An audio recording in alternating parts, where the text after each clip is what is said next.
Alors aujourd'hui, on va parler du elbow lever. Sans doute l'une des figures les plus faciles à obtenir, elle n'est pas très difficile à acquérir.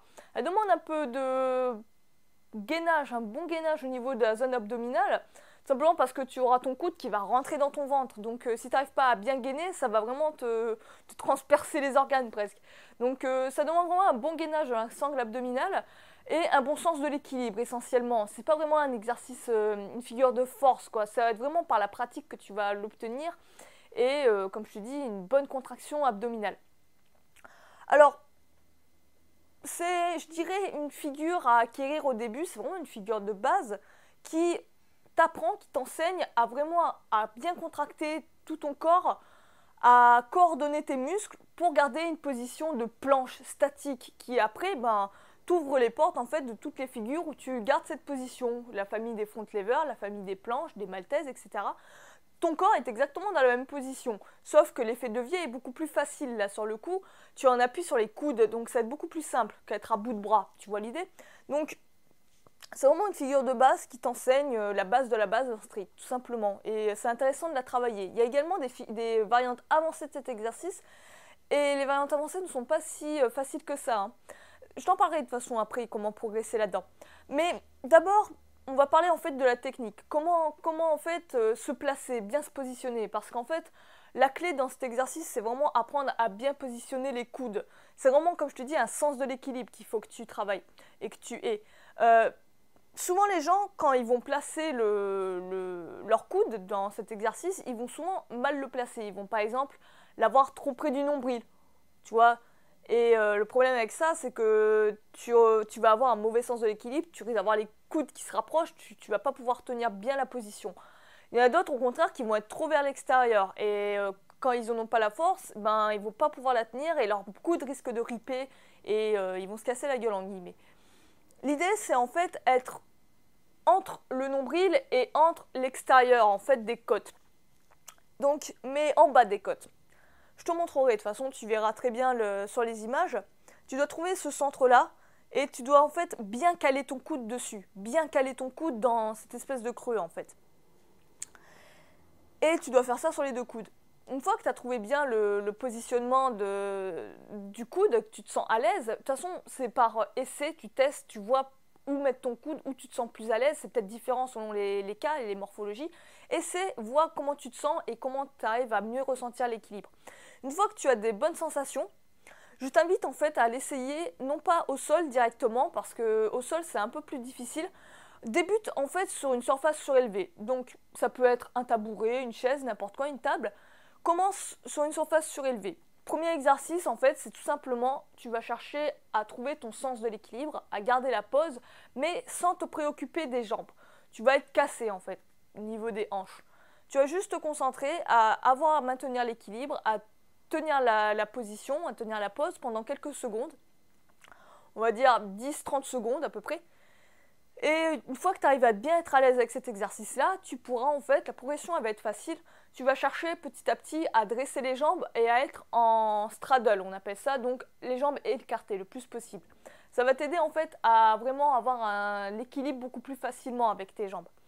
Petit à petit, tu travailles gentiment comment on appelle ça, la coordination entre le bas et le haut du corps, où à la fois tu arrives à être tendu aussi bien en haut que sur les jambes, et donc à créer une ligne droite petit à petit.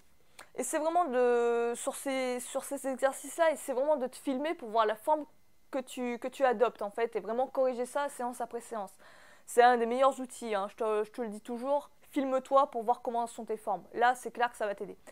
Une fois que tu es à l'aise en straddle et que tu arrives à bien les tenir, que tu arrives à bien tendre les jambes, une petite astuce pour vraiment apprendre à bien tendre les jambes, c'est essayer de chercher à faire les pointes de pied, comme en gym, comme en danse. Essaie de faire la pointe des pieds, tu vas voir que ça va vraiment t'aider à bien contracter les cuisses. Une fois que tu arrives à tenir la straddle, l'étape d'après, c'est tout simplement chercher à rapprocher les jambes. Tout simplement, tu rapproches les jambes jusqu'à qu'elles se collent. Tu essaies de jouer vraiment avec ton équilibre, pas y aller d'un coup sec, mais y aller étape par étape, sentir ton équilibre, ton point d'équilibre, et après tu rapproches petit à petit les jambes, jusqu'à qu'elles se collent. Et une fois que tu arrives à le maintenir, l'idée c'est de le travailler sur le sol par exemple. Le sol ça va être beaucoup plus difficile. Enfin, beaucoup plus, j'exagère, c'est un peu plus challengeant, c'est vraiment différent. Essaie, tu verras, c'est pas pareil.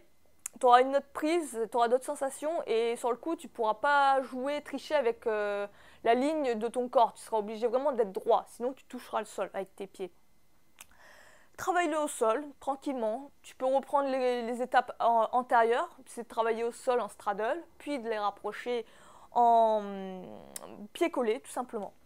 Et une fois que tu arrives à bien le travailler au sol, moi ce que je te conseille de faire, c'est de commencer à le travailler ensuite sur une barre fixe, au-dessus d'une barre fixe. Tout simplement pour t'aider à gérer cette appréhension du vide que tu pourrais avoir si tu le fais au-dessus d'une barre de traction, tu vois.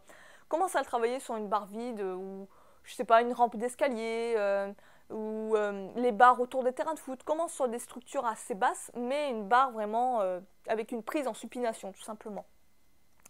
Tu vas voir que c'est vraiment différent et que ça te challenge encore un petit peu. Ça met encore plus au défi ta tension et ton équilibre. C'est une figure qui est très appréciée dans le monde du yoga. Simplement parce que cette position de coude a tendance à masser les organes internes. Donc c'est très bénéfique au niveau de la santé. C'est vraiment un excellent exercice santé. On pourrait appeler ça comme ça. Un excellent exercice de gainage un peu aussi également. Où tu en appuies sur seulement 2 appuis, tout simplement. Donc c'est vraiment intéressant à travailler et je t'y encourage vivement. Une fois que tu arrives à bien le tenir dans n'importe quelle, on va dire, sur n'importe quelle structure, sur une barre d'escalier, sur le sol, surélevé, peu importe, une fois que tu arrives à être à l'aise à ça, essaie de petit à petit travailler les phases unilatérales. Le elbow lever à un bras. Je le travaille petit à petit.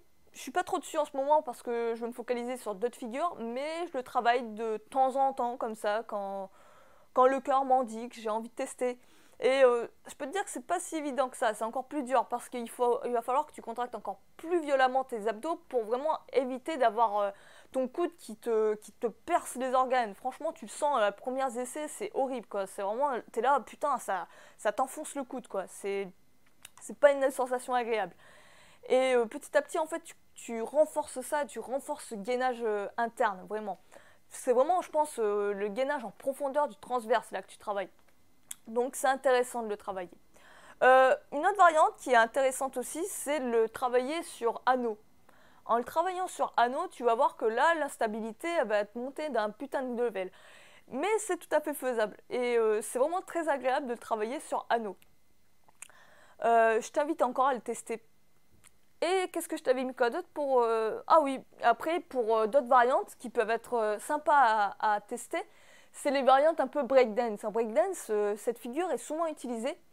Et en breakdance, on a une figure, je sais pas comment ça s'appelle, mais en gros, c'est un elbow lever. Bon, ils ont une forme dégueulasse, mais mis à part ça, c'est un elbow lever en marchant, en fait. Donc, tu vas chercher à avancer en prenant appui sur un coude, puis sur l'autre, en avançant. J'ai jamais testé cet exercice, je pense que j'en chierai bien, mais pourquoi pas, essaie de voir là-dessus, creuser là-dedans, pourquoi pas. Une fois que je maîtriserai le elbow lever à un bras, je te ferai un tutoriel sur le elbow lever à un bras, je te donnerai mes conseils pour y arriver. Pour l'instant, je suis pas trop dessus, je te dis, mais c'est une piste à creuser, c'est de voir. Je pense que c'est des tutoriels, des excellents tutoriels en anglais que tu peux avoir sur YouTube, et c'est de voir ça. Mais toujours chercher la progression, chercher à évoluer un exercice, ne pas s'arrêter à la phase, on va dire, finale d'un exercice, toujours challenger son corps, chercher à évoluer, à progresser et à gagner en force. Donc, voilà, c'était les conseils que je voulais te partager pour le elbow lever. Si tu as des questions, n'hésite pas à me les mettre en commentaire. Si tu penses que j'ai pas été claire sur certains points, c'est avec plaisir que je rajouterai des informations, que je te répondrai. Et sur ce, moi je te dis à la prochaine, je sais pas quand, peut-être demain, peut-être après-demain, mais sur ce, je te dis à la prochaine. Ciao!